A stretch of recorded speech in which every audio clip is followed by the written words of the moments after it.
Y'all, it was about to be a whole argument prior to the us going live. But welcome to the nightcap, y'all.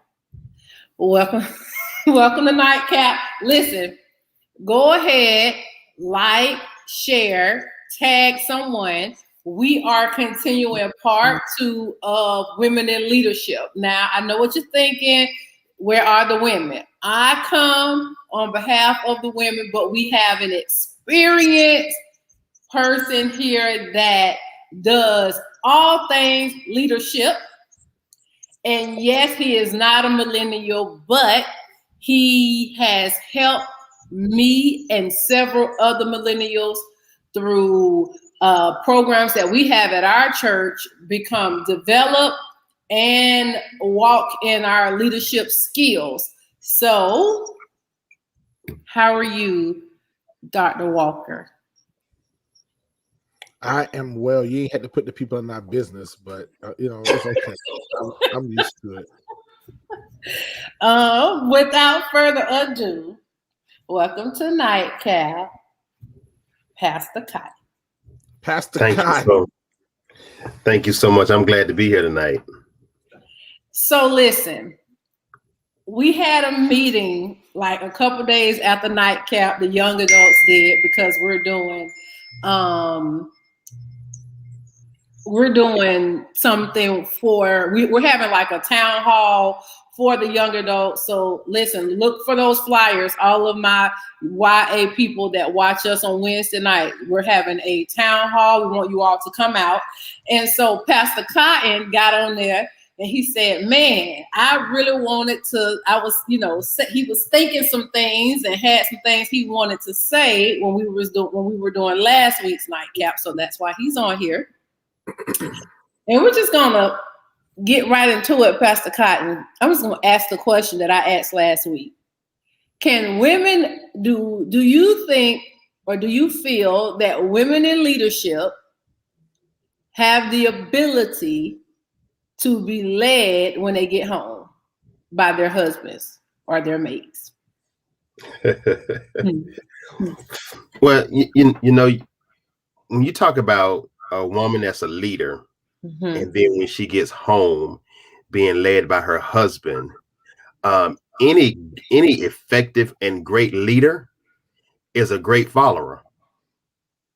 You can't be an effective leader if you can't follow someone else. And I think when you get home, that's that opportunity to be that follower in your home, if indeed the husband is considered and it has been established and communicated with both parties to be the leader of his home.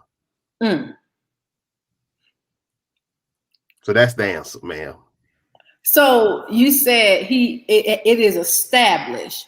So let's talk about that. You said he's established to be the leader. What does that mean? Can you guys help for the modern millennial women that struggle with this? What does that mean to be the established leader in the home? I mean, from my perspective, it's where a couple actually have conversation in terms of certain roles and responsibilities that would take place in the home. Some men are not good at doing certain tasks, and they need the wife to do that. Such as, a man may not be good in managing the finances. So if he's not good at managing the finances, then that's a conversation they have, and it's open and honest and transparent about what he's able to do, what his capacity is. And then he let his wife take charge of that. And that's okay. So I think it's a matter of really having that conversation. I know we're not talking about relationship situations, but I think it's just that type of conversation that's had. I think when you and I had talked a couple of days ago, I talked about the fact that, I serve in ministry full time. I have leadership roles and responsibilities. I do leadership coaching. But when I get to 2318, my wife lets it be known that I got those responsibilities as a husband. So I can't give direction and order all the time in my house. I will walk in the house after a long day and she would say, hey, the trash need to be taken out. and I gotta do it. So it's those type of conversations that we've had in terms of what I am going to do when I get home. And once I get home, I'm not executive pastor when I get home. I'm J. Scott Cotton. I'm Paula's husband. And there's just some things that I got to do. Now I see Hakeem looking real like he really want to jump. So. No. I love it. What is your perspective, my millennial counterpart? What's your perspective? So I am unapologetic when it comes to gender roles. I believe in them. But I do appreciate what Pastor Cotton said in regards to, I think what our generation has made the mistake of doing is looking at a model and making it their model. For instance, if my bills are on auto pay because I don't like it's not about the money. I just don't think about it. But I am going to do investing well. I love the stock market. I love investing. And so I would be okay with my wife saying, hey, give me this amount of money for the bills. This is what I need. And then I manage the investment part or the saving part, or I'm a great negotiator. So if it's a major purchase, right? Okay, like if you want to go buy something, let me negotiate. That's what I'm good at. I really could care less about, and it wouldn't change my masculinity at all for me to say, oh, my wife, on the surface, your wife paid the bills. Well, she's paying the bills without money, but she paid the bills. I don't care about that. I love to cook, but I don't want to cook every day. I would love for my wife to be like, but here's the thing. I don't care whether she Grub Hubs or orders out or cook, as long as there's food. Like, I don't get lost in the sauce of that kind of thing. But I appreciate what Pastor Cotton said, that when he comes home, you cannot leave. And I heard someone say this, man, it was years ago, that pastors are good at giving vision to multitudes of people, but they do not give vision to the houses in which they exist. So what I appreciate off the bat, he said, I am not the executive pastor. I'm Paula's husband. But I can guarantee you that him being Paula's husband empowers him to be a better executive pastor. Absolutely. And not vice versa. Our generation, Sharice, is my thoughts is, we are great at leading organizations. We are great at being pastors and musicians and all that, but we are horrible at being in relationships. I don't know if that's true. Okay, we having a conversation though about, so okay, so you lead at work. I do. Could you be with a man who made less money than you and still, here's a B clause, and still respect him as the leader? I believe I can. R. Kelly believed he could fly. We still, it's 2021. We still Ubering. I mean, that has not been my. That has not been my experience. So I cannot say I cannot deny or confirm that. Also, what you said off the bat is you never dated a man that made less than you. That's what you said off the bat. You ain't dating no broke man. Man of God, I did not say that. What I am saying is I will give it a try. Oh, okay. It's Pastor Cotton. I yield to you, sir. It's that sounded good. Well, I mean, that sounds like she's not too sure of that. I'm not. I'm gonna be very honest. I am not sure if I don't. Wait a minute. The respect part, I believe I can give. The dating someone that makes less than me, I don't know. I'm not trying to be vain or anything like that. I don't know, because I haven't experienced that. Okay. Yeah. You just have to say okay to that. You just gotta say okay to that. We talk so I think to your point, this is where like millennial women, especially in leadership, this is where I think we don't understand the gender role. We don't understand the respect that needs to be given to our mates or our husbands, you know, outside of work. But my question is, did the older generation drop the ball when it came to millennial women in terms of teaching us how to still respect the head of the household? So I think what we have to understand is that if our great grandmothers came back from the grave today, they would think we were selling drugs. They had no voice. You understand? Like they were homemakers. They had 8 and 9 kids, and they stayed in situationships because the man was the breadwinner. And I just don't know that my grandmother, who's 93 now, my paternal grandmother, she did hair, and my grandfather built her we would call it a shack now, next to the house. He was a merchant seaman. He was gone 6, 7, 8 months out the year, but he sent money home to take care of my grandmother. He left my grandmother with about 15, I think, properties when he died. But literally, from my grandmother's house, maybe a half a mile on the same road, on the opposite side of the street, he had 2 children by another woman. But what were they going to do? Because neither one of them worked.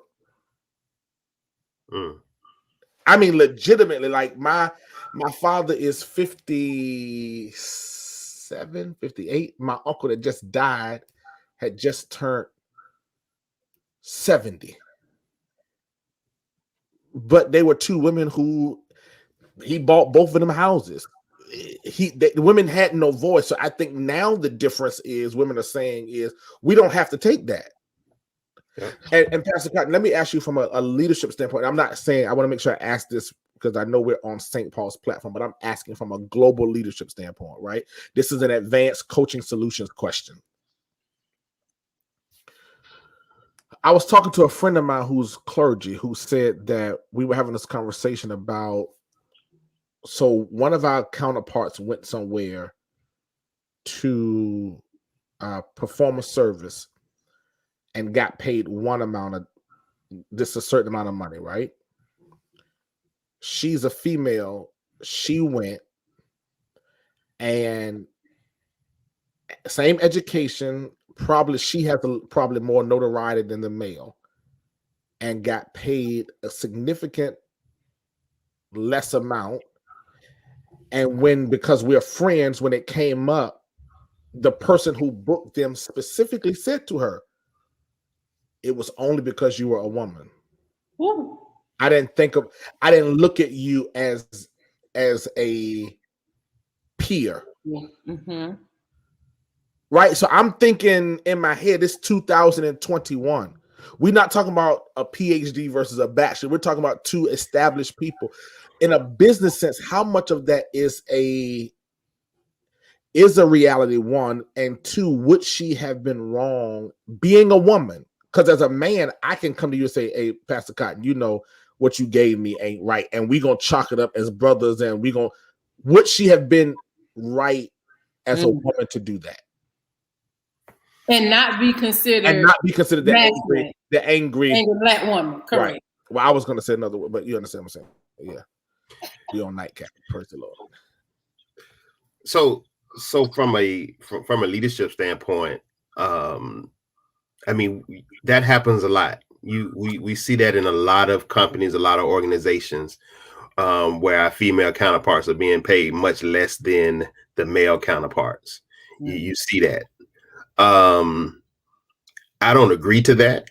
I believe that a person qualities, capacity, education, all of that should go into how much a person is paid and what they bring to the organization. I don't think it should be based on whether I'm a male or female in terms of what my pay scale should be. I'm totally against that. In this case, this young lady, in ministry is ministry is different. The question for me is, if as a man, if I get paid something, honorarium, and it's less, then is it because I'm a man I can step to that to that pastor and say, bro, Right. you ain't give me what I'm worth, versus a woman. Honestly, I've never gone to someone and told them you paid me less. Because when I went into this, I didn't go into to be paid. I went into to do what God had called me to do. Yeah, I've never had that conversation, but let me just speak from a man's perspective. Let me just say, male or female. I think I don't know to address something until I know. So if Sharice books both of us to do something, and I know we have the same education, we do the same amount, the same length of like you do on Tuesday, you do an hour, I come Wednesday, do an hour. We got the same education, same notoriety, whatever. And we just in conversation because we friends, and you say, oh, she gave me 500. And I'm saying, well, wait a minute, I got 250. I'm going to ask. It's not about me asking for more money, but now I want to know. Make it make sense. What the term? Make it make sense. Yeah, and I get that. Now I definitely get that. Make it make sense. Yeah. Now whether or not, because at the moment, and I've had that happen to me early on in ministry, which is why I've never given an honorarium. Now, let me say this: I have been taken advantage of. What I mean by that is I've been to some churches that I know could have done better. Then I've been to some smaller churches that literally blew my mind, and God always balances it out. So let me say that, right? Right. But because I have a 9 to 5, I've never made it about money, much like you. And I remember saying to a female friend who went to go preach in the church to me, I said, it ain't because of male or female. They just don't know how to honor the gift, right? They're going to give everybody the same amount. But this lady called me. I was like 18. And was like, Reverend, I want you to do a 3-night revival. And I was like, okay, cool, I'm coming. She was like, well, what's your fee? I don't have one. Oh, no, man of God, we need to know how to honor, all the stuff that church people do, right? And I was like, I don't have one. And so finally she kept pressing me. And I was like, well, this is what I normally get for 3 nights. Mm-hmm. She said, I'll call you back. The next phone call I got was from a friend of mine that she called to get him to preach. And she said to him, we wanted to get Reverend Walker, but Reverend Walker he wanted a whole lot of money. And I said, I only gave her a fee because she kept pressing me. When he told me what they were offering, I would have done it for that, but she put my back against her. And all I said to her was, this is what I normally get. So I'm saying I don't do it for the money, but I would raise a question, particularly if we're in a relationship, for it to make sense as to why somebody got paid one thing and or vice versa. However, I think that's worth questioning. Yeah, now in a situation like that, most definitely, what determined what he got versus what I got. I mean, but I think the question the woman was paid less than the man. So as a woman, my personality, I'm gonna ask, excuse me, what's happening here? But as a woman, asking a man that, would it be perceived as she being disrespectful? That's the question. So you're executive pastor. If I take my check and leave and I'm okay, and Sharice says, hey, Pastor Cotton, I talked to Walker, he got this, and you gave me this. What is the perception now of her being a female clergy?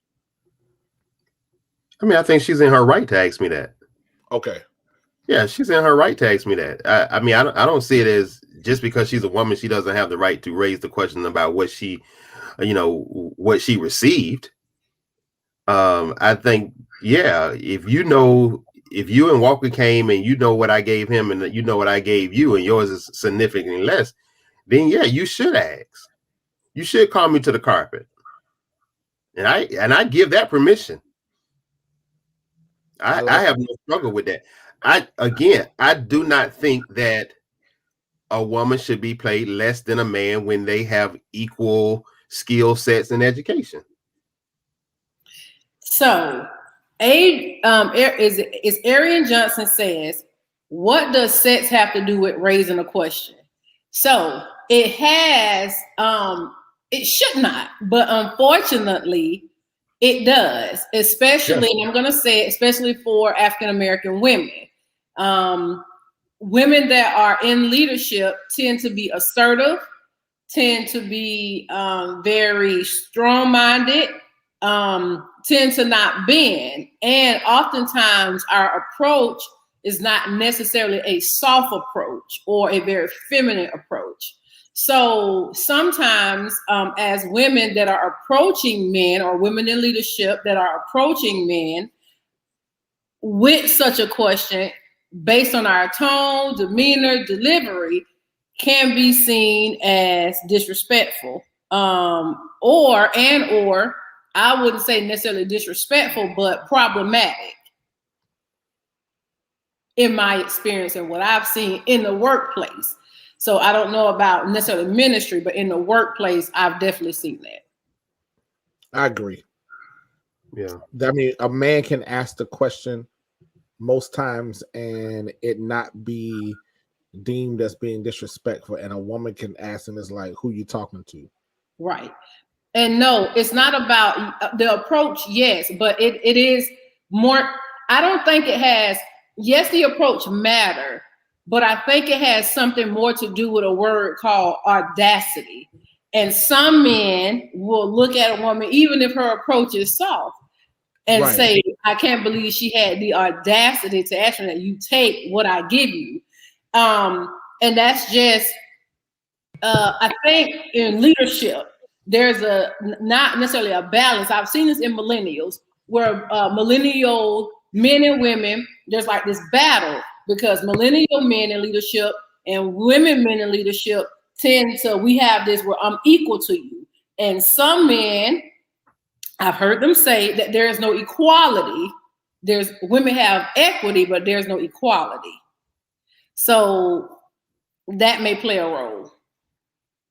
Those are just my things that I've run into.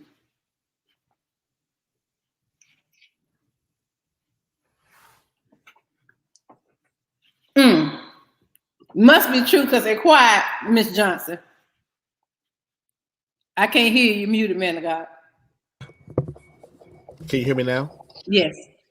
So I don't believe, so for me, there are two different creation stories in the Bible, right? And depending on what you believe, one says that God made Adam first, put Adam to sleep, and then from his rib came Eve. And then the other one, he says, and he created and gave them dominion.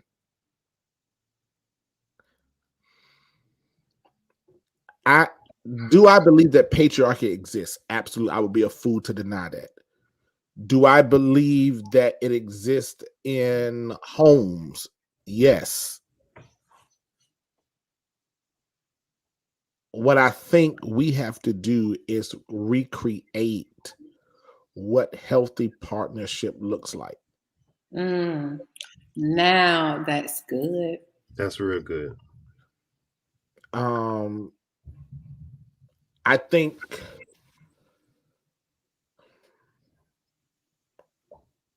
I don't think that I remember when Hillary Clinton, when they killed bin Laden. Mm-hmm. And they were in the Situation Room, and Hillary Clinton is like grabbing her pearls and in shock.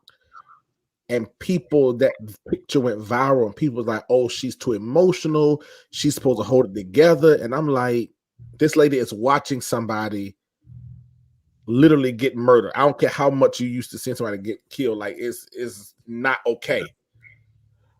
I think people who have a problem with women in leadership will always find a problem with anything. Oh, they're too emotional. Or they're too this. Whatever.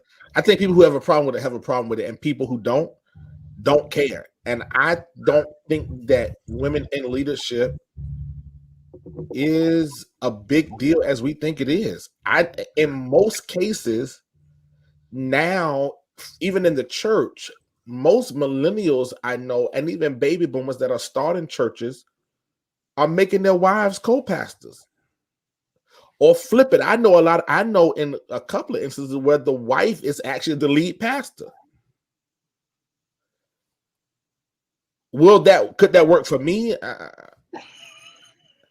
I don't know that I can go sit down on the couch and talk to the first gentleman. Nah, I don't know. I'm just saying me. I'm saying I don't know. I the same way you don't. So same thing to my question about the man making less and the respect. I don't know. So here it is. Here's my question. Because women are in leadership, and I have found that it is harder for men to follow women that are in leadership. It is a struggle. Myself, my current position, and me, I have lost male pharmacists because I am their boss. What is that about? I'll yield to Pastor Cotton on that, because I've every experience in corporate America I'm thinking about, 9 times out of 10 I've had a woman supervisor or higher up, and I've even worked for friends of mine who own businesses, and most of them were women, and I just don't have I don't take issue with that. A boss is a boss. I'm gonna do my job, and that's it. So I can't speak to that. Yeah, and I mean that's how I see it. I think it's on a individual basis, but I also think it's on how a man is raised to see a woman. That's good. A lot of this has to do with how a man is raised to see a woman. And I think you have to really deal with individuals one-on-one with that when you see that type of struggle. If a man can't serve up on the woman, if a man can't follow a woman, then the question becomes why? What were you told about a woman? How do you really view a woman? I believe in this generation, women are strong. They're great leaders. Because the view of leadership has no gender base to it. It has no gender base. There's no leadership for men versus leadership for women. It's leadership. The simple understanding and definition of leadership is one who influences someone else. And when you look at that, that's neither male or female. Right. So the question becomes is how do you view a woman? What have you been taught or trained, or whatever the case may be, on your perception of a woman being a leader? For me, again, it goes back to what I said earlier. If I'm aspiring to be a leader, an effective leader, then I got to be taught and trained first how to be a great follower. And that's what it boils down to for me. I think he hits it on the head. Most of what we know about leadership, whether male or female, is about personal preference.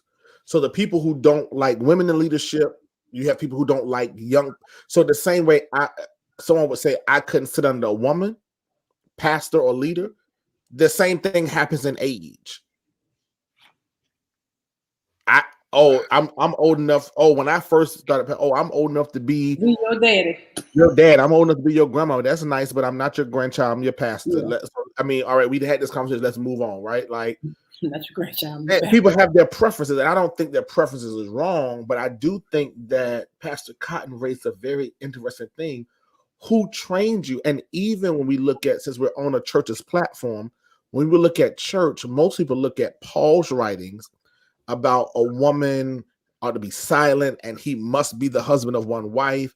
And Paul was writing in a time in which women had no identity.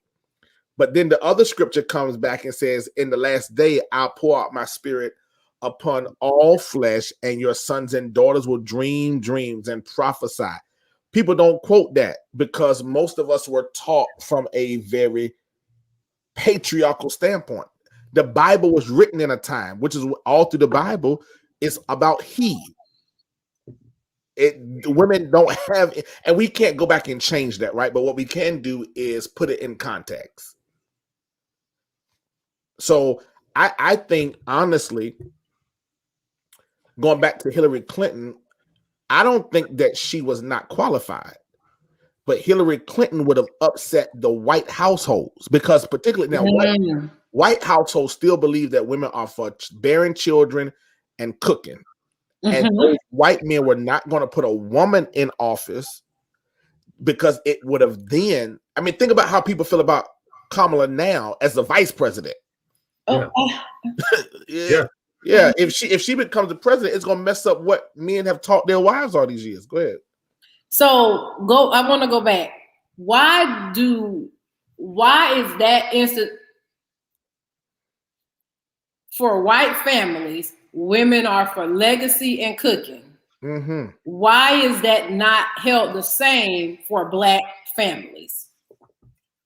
I think historically it was the same, except the white men made money so that their wives, they kept a general. Look at WIC and food stamps were not created for African Americans.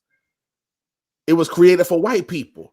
They just knew how to do it better than, they would get their vouchers and move into an affluent neighborhood, and people, because they were white, they assumed that they were supposed to be there, right?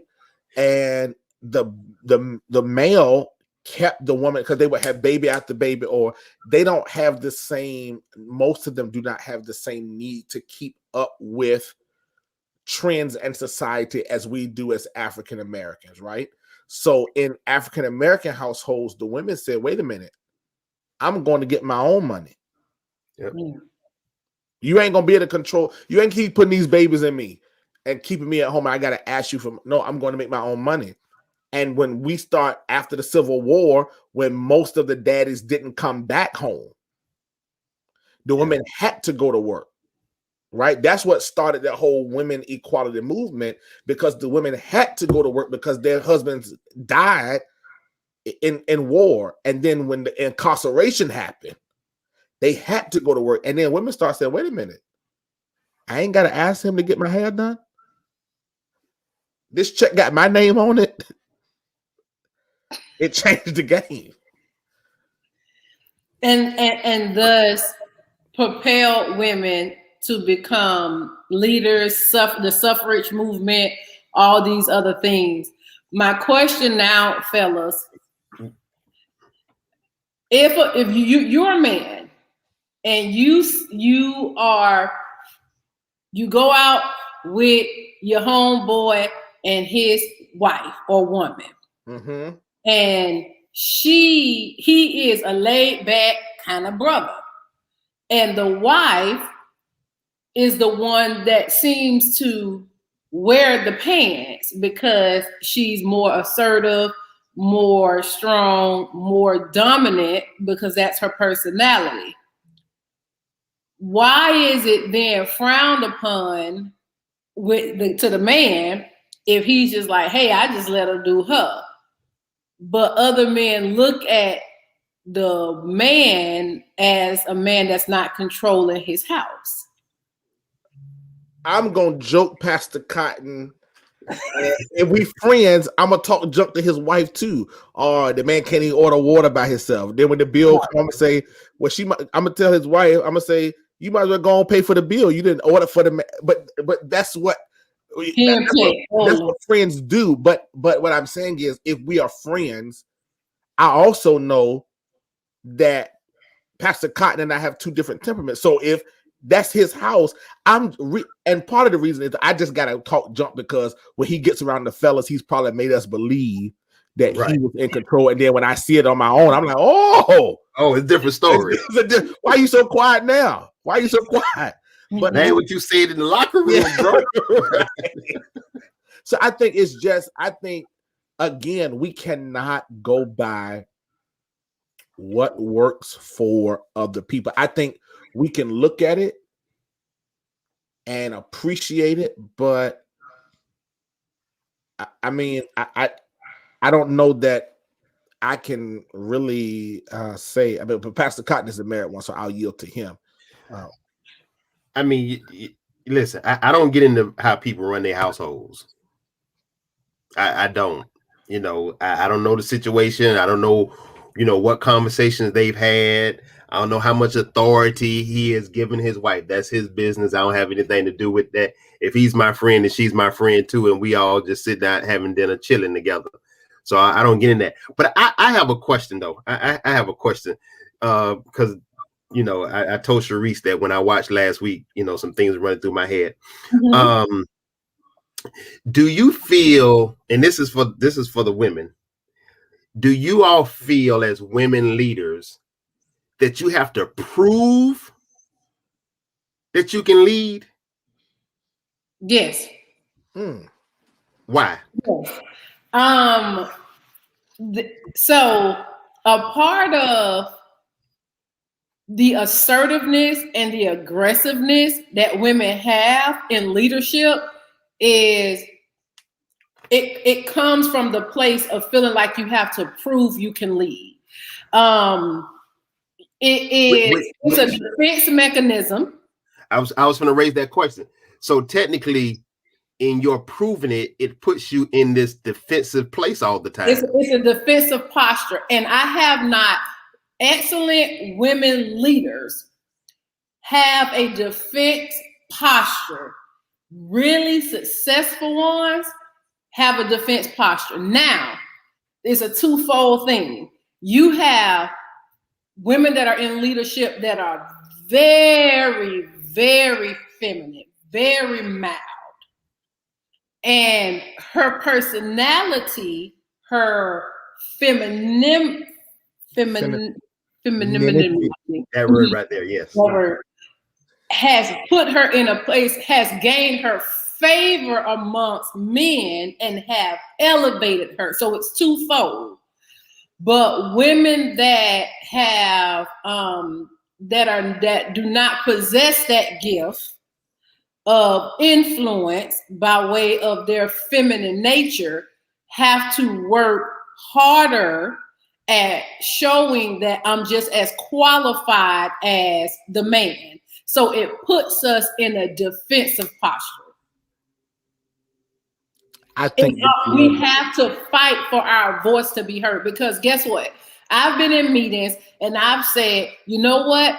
We should take walk-ins from this time to this time to mitigate people sitting in the lobby, being close to one another. They're not going to practice social distancing. They look at me and they say, okay, good idea. They bypass me. Someone else comes along, that's a male, say the same thing, like I just said it, and oh, that's a good idea. Let's do that. So then I have to say, hey, wait. That's what I was saying. I mean, was I not clear? Did I, maybe there was some barrier between what I said and maybe I didn't use the correct terminology. So it happens. It just happens. Yeah. So I have to be, so when you're having a conversation as a woman in leadership, you have to be more direct, more clear about your intentions, what you're saying. Like it really has to be plain, so that they understand, he, she, whoever understands that this is your position. But here's the problem. It's not just from men. Other women in leadership do not respect other women in leadership, especially if she is if she's above you. she had to fight to get to where she is. And if she does not see that you're the same caliber of woman, or you don't have the same fight, ambition, drive as she does, she's not apt. She's not going to be merciful to you. She has no grace. But I've seen you're her direct competition. And if you do it better than she is, it can only be one or two women at the top.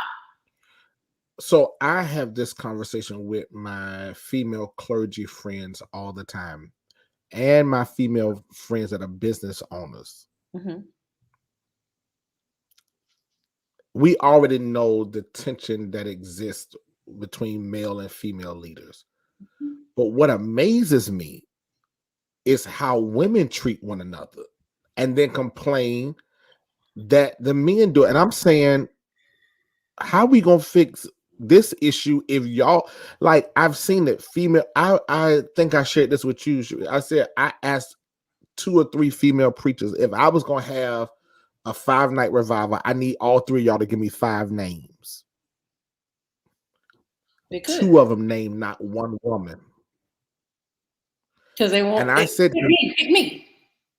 I said to them, I said, you do know, if you would have asked me that same question, and I would have given you 5 names and not one of them would have been a woman, I would have been called all kinds of patriarchal, you are oppressor. But women treat each other, and I'm saying the sisters got to do a better job at least being connected to one another to help one another. Like, it's no excuse for that. Yes. Yeah. I agree. I agree. But like I said, it's only, you name a corporation, how many women do you see at the top?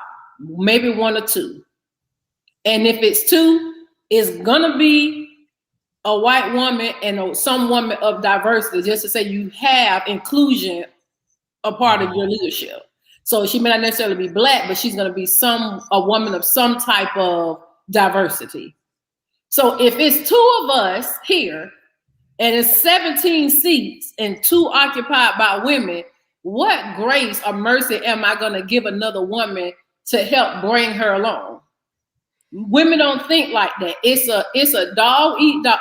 This is Sparta. You ever seen that movie 300? That is how women are to one another when it comes to leadership and leadership roles, and how we have to fight to get there. Mercy. It's not right. It's kind of like when they're putting dogs in the ring, and that's what it is. Yep. So y'all not supporting. But I will say that's not like Johnson said. That's not all women. That is not all women. It's most. That is not all women, because you do have organizations where camaraderie is big. You have sororities where they practice that and they instill that into their sorors to think that way and be that way. But for the most part, it's a dog eat dog world. You want that leadership role, you got to go hard. And I can't talk to Sue and Sally about my plans. I got to move in silence. I'll say it's most. I hear women all. I don't do women. I'm like, but you're a woman. Anyway. Yeah. Women are messy. Oh, hold on now. That's the stuff y'all say, though. That's the stuff y'all say. That. But when a man says it's World War III. That's right. Because thank you, Paula Cotton. Not all, but a great majority of women can be. So it's girl. I'm not going to put it anymore. Leave people in the comments here. They got my back. What I am saying is that it's a little bit different for women, and unfortunately, here's the unfortunate part when I hear you all talk about this white versus Black.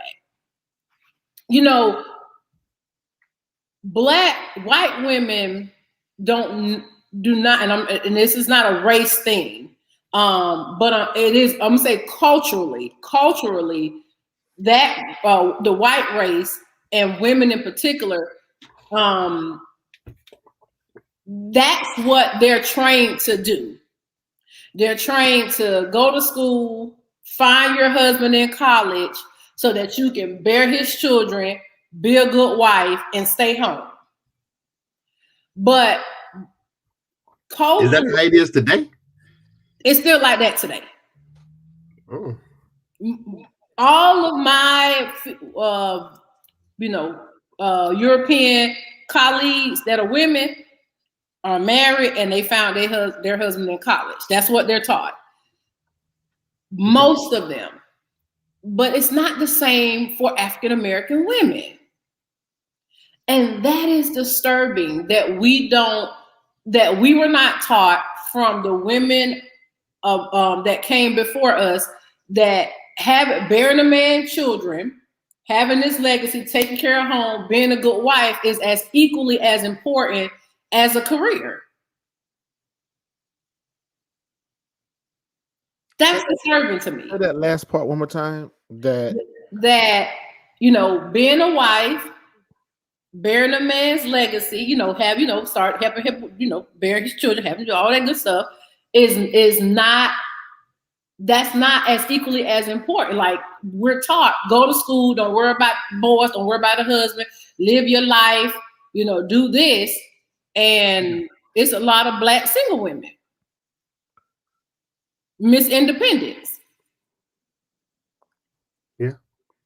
I cannot argue with that at all. Like, when I was working for an agency where I served as the chaplain to Christian physicians, it was almost unheard of for Caucasian med students to not be married. And in med school, you're not making money. Now you're going to make it down the road. And sometimes I'll be like, okay, you sure she not marrying you because you about to be a medical doctor, or you sure he not? But they don't even put, most Caucasians don't even put value in marrying a equal partner. Do not. I've seen kids from Dakota who lucked up and got in med school, and they're still dating somebody, and they back home living with their parents. I remember one kid, it was they were living with their parents, but they're in med school. But I think that goes back to African American women fought so long for a voice that there was no balance. It was none. Farthest extreme. So I don't know. Again, I can only speak from my experience. I would like Pastor Cotton. My house, I saw my mother go to work. Yeah.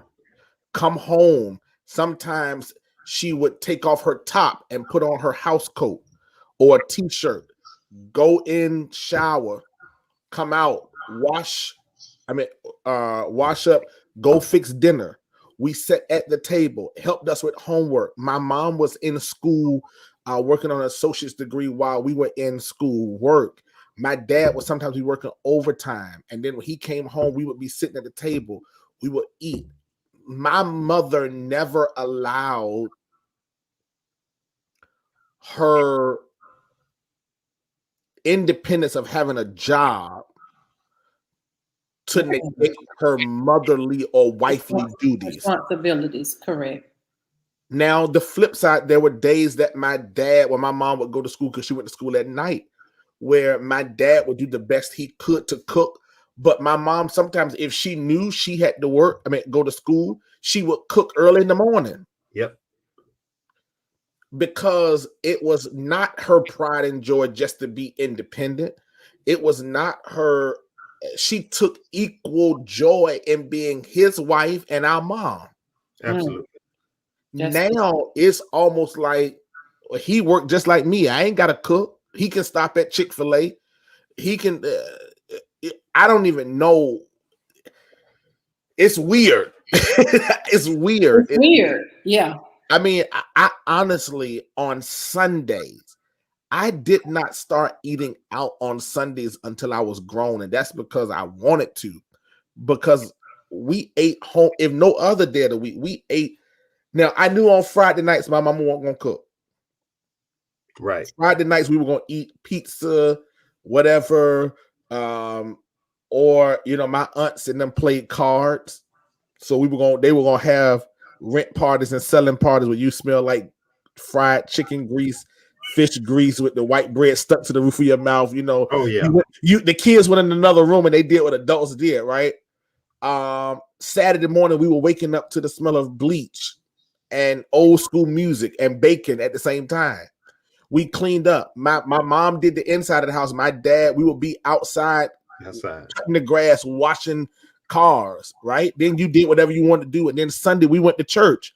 And while we were at church, the pot roast would be on slow cook. Or she would cook it Saturday night. Saturday night.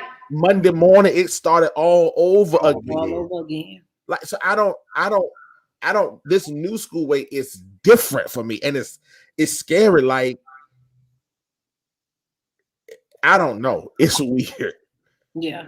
Even how women to their children. I've seen women to their children. I ain't cooking tonight. I'm going, you know, you can DoorDash. I'm like, but they're kids. Like, it was never on our minds to make a decision as to what we were going to eat in my mom and dad's house. Ooh. No, sir. Wait, I fell asleep. Because I do my Madison, what you want to eat? Oh, no. I've fallen asleep a minute a day at the table because I didn't want to eat and after I woke up, you're gonna eat the cold food. Now you're gonna eat it cold. Yeah. And you ain't gonna move from that table until you can't do that now. That's child abuse. You wasn't moving from that table until you ate that food. They call the police on you. DCF coming to get the children. That's child abuse. But listen, but you know what? She's joking, but she's serious. And listen to what she's saying. It's child abuse. So there was a shift. There was a shift. Yeah, the children now have a voice. Yeah, there was a shift in our culture somewhere. Yeah, and the daughters was then being raised by some bitter mothers who told them to go be independent, who told them they didn't need a man. Don't you let no man do what? Don't be like mama. Don't you That's just it. Don't you give no man your best years and you end up. It wasn't a healthy thing, you know. Yeah. Even if it was to encourage you to go to school and go to college and start your career, it was all to the point of you do not need a man. Yes, you do not need a man, and that has become what I say. And now we don't have men. And you keep raising generation of bitter women. I see mama going to work. I see mama in her career, but I also see mama hurting and silently crying because mama don't have a man in her life. And I'm not going to be like my mama. Yeah, and listen, I know women that have GEDs and I know women that have PhDs. And the one thing that they both desire, even I don't care how good they are at leadership, they want to be loved by a man. Because even if they have children, when them children get grown and go, and I've even seen it now where it's getting worse now where women are training their children to stay close to home. You ain't got to go to school because they now feel if my only thing I've had constant in my life for 18 years is leaving, I don't know what I'm gonna do. And it's weird. I'm not saying that brothers haven't dropped the ball, but I'm saying I think when it comes to leadership, and I think that everybody wanting to be a leader is a facade. Everybody can't lead. Everybody can't be business owners. Somebody got to work in the back at Chick-fil-A. Sometimes you need to be support staff. Yeah, somebody got. If everybody owned the Chick-fil-A, who's gonna be in the back? I need my extra pickles. I mean, we if everybody is the number one, I mean, Cotton, you know this. Some people are great number twos. Absolutely. We need a Robin.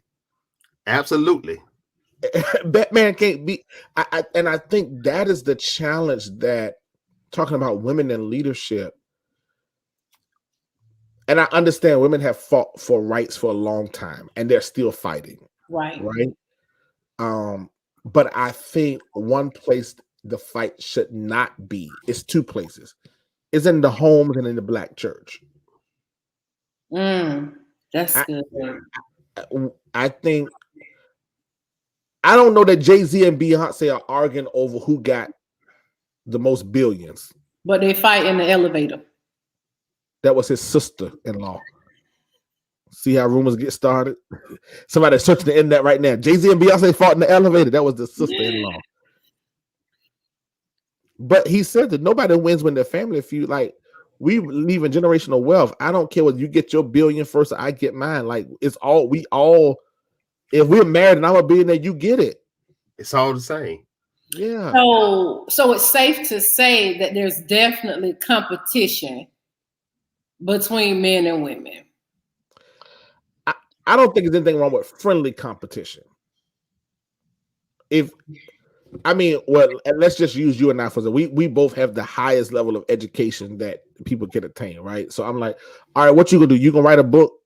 But here again, I've seen couples do this. I'm gonna work so that you can take 3 months off to write your book, right? Because that's your passion. Right. Because I know if I have to grind for 3 months, this 3 months is gonna set us up when you release your book. Right. But guess what? Don't start acting funny when it's my turn. You understand what I'm saying? Like it's competition. Oh dang, you made $100,000. All right, I'm gonna beat you next year. Like I'm trying to get to 150. At the end of the day, who cares how much you make? Because it's ours, right? And I want to be able to say, yeah, my girl doing it. But do every man want to do that? Because I don't know that some men are comfortable with saying my girl doing it. Some men want to say I'm doing it. I'm speaking for Akeem Zarel. I want you to do it. And again, because Cotton said about our context, I want you to do it as long as you say to me, I can't tonight or I ain't cooking this week because I've been writing. No, you got to learn how to write and like you better write and cook, woman. Write, cook, clean, and write them while you whisking them potatoes up. You got to be talking in text. Like, come on, I'm sacrificing to make. I just again now I led this conversation about I believe in generals. I was watching this, Pastor Cotton. How many children you have, Pastor Cotton? You have children? I have one son. One son. I saw this question about in the house. How old is your son? 26. Let's go back 10 years. Your wife fixing your plate first or his plate? My plate.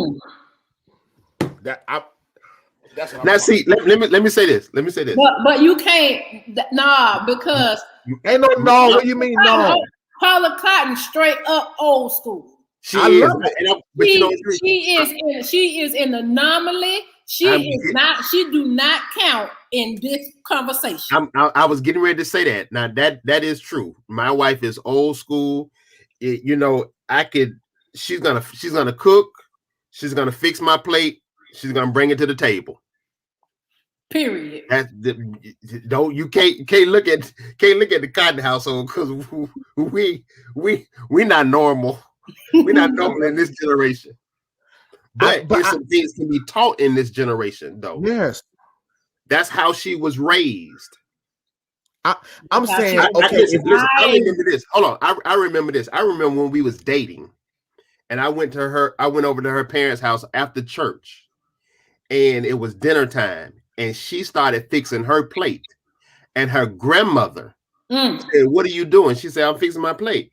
And she said, "No, ma'am, you fix his plate first, and then you fix your plate." We was just dating. Sis Paula, when is the family reunion, Sis Paula? Let me know. You got any nieces or younger cousins that's available? But see, here's the difference. In my family, the women fix the men plates. It ain't gotta be your spouse. I'm saying whether it's a female cousin or aunt, Akeem, what you want. It is in the thread of the culture of just like if I go into my aunt's house and I'm just there visiting and the trash is full, I'm taking it out. Oh man of God. That is a pet peeve of mine. If I'm dating any guy and he come to my house, I leave my trash out intentionally. If that joker don't grab that trash. Are you gonna cook for him? Are you gonna do what I'm saying? I'm just saying, and we talking about cooking. I'm saying if the man is going out to dinner and he's gotten dinner, can't you pick up the drinks? Because I think the challenge for most men is this: women want to be independent until it's time to be independent. So y'all want to what y'all do? All the money y'all make. Y'all want people to pay. Are we being masculine then? If we say, I'm saying there's a way to. I'm saying. And most men will not even want you to pay. It is just the thought that y'all fight for equality and y'all making same, if not more money. But what y'all doing with it? Like you can't treat the brother to dessert. Or I remember this is a while ago. I went out and with a friend of mine. We've been friends for good Lord years, since middle school, and we went out to dinner, and the dinner was it was a pricey dinner. I took care of dinner, and then we went to drinks.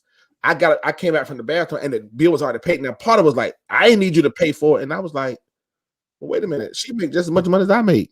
And the drink that she paid for didn't even come to nowhere, not even a quarter of what dinner was.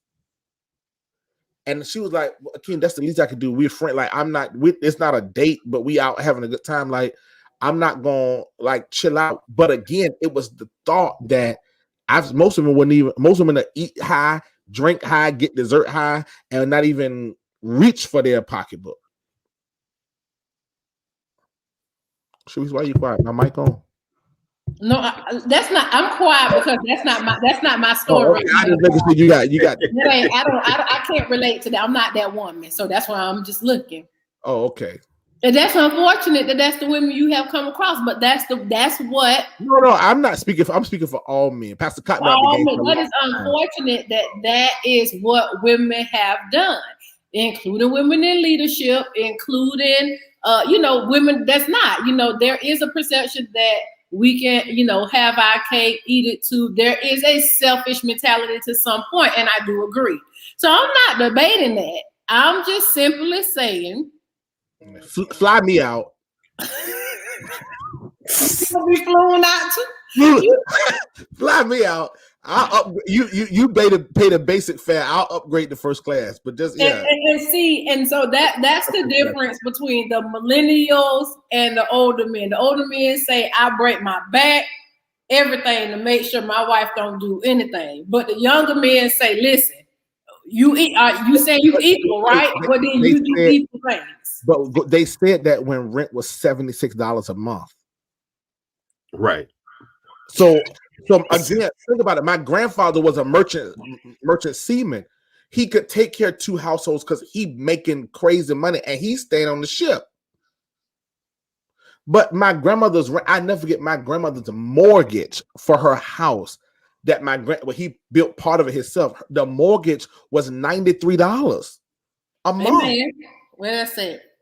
So that was years ago. Yeah, that was years ago. So he could easily say, my wife don't have to work, right? But if again, going back to what we talked about last week, if you're in leadership and you got a 4,000 square foot house and I got a 3,000 square foot house, and it's nowhere in the world you expect me to take care of both. Like, come on, like it. Understood. Yeah. Understood. Well, I mean, Pastor Cotton said, thank God he out the game. Listen, that ain't my story. I don't know this. Listen.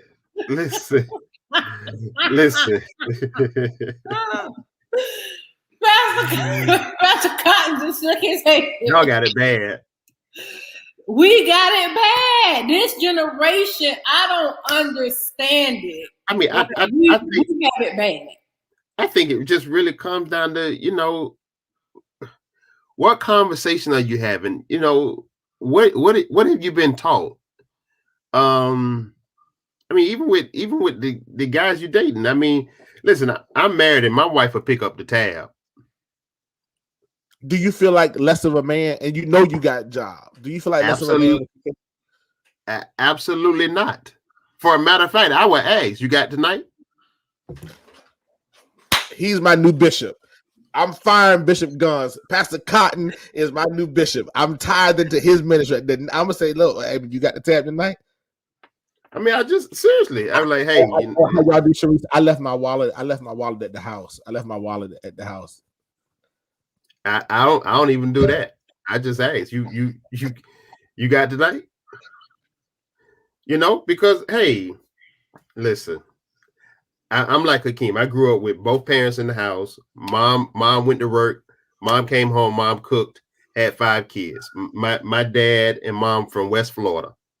So they grew up in a time where grandma wasn't supposed to work because grandma had to take care of home because granddad had to go out there in that field. That's right. We worked from sun up to sundown. There was responsibilities that grandma had as it came to that house. And he better not come home and his food not be hot. Absolutely. He, after being out in that field all day, it was certain things grandma was going to take care of. Grandma was going to make sure that, hey, it was set. It was set. And that's how it was. You see, my wife sitting up here putting stuff in the comments talking about partnership. Because that's how we went into our marriage. Partnership. Went into our marriage seeing it as a ministry to each other. Serving each other. Yes. So the things that I do is to make sure that she's free enough to live out her purpose of what God has called her to do. The thing she does is she believes that it helps me become everything I'm supposed to be. And that's how we see it. Serving each other so we can be effective. And my wife is and listen, all this stuff is conversations we've had coming into it. My wife said, listen, I do not take out trash. I do not put a trash can out to the curb and bring an empty can in. I have been doing ministry from sun up to sundown and will come home and that can is still at that curb. I can be dead tired and still got to bring that garbage can to that garbage can in, man. God, but you know what? I don't get mad. I don't fuss about it. I don't even walk in the house and say, hey, I've been to work all day. You couldn't bring that trash can in? She told me from the beginning. Yep. This is what I do. And I said, this is what I'm gonna do. She don't want me in the kitchen. She don't want me cooking. She don't. That's just how it is. Wow. It is. Well, listen, guys, this has been a great show. We went over 10 minutes, and Ray, our producer, is going to kill us because he started the show by saying he is tired. So we're going to wrap it up. If you have any comments or you want to be a part of NightCap, just send a message. Say, hey, you want to be a part. You have any topics you would like us to discuss, we would certainly do it, of course, with respect to God and the St. Paul platform. So be mindful of that. But until then, Pastor Cotton, we want to thank you for being a part. Thank you. Pastor Cotton, you put your words real nice today. You was very meticulous about your words. But we bless God for you, man of God. And as always, Dr. Walker, so appreciative of you. Dr. Sharice, it's always a pleasure. All right, guys, this has been NightCap. Have a good night. Peace. Bye.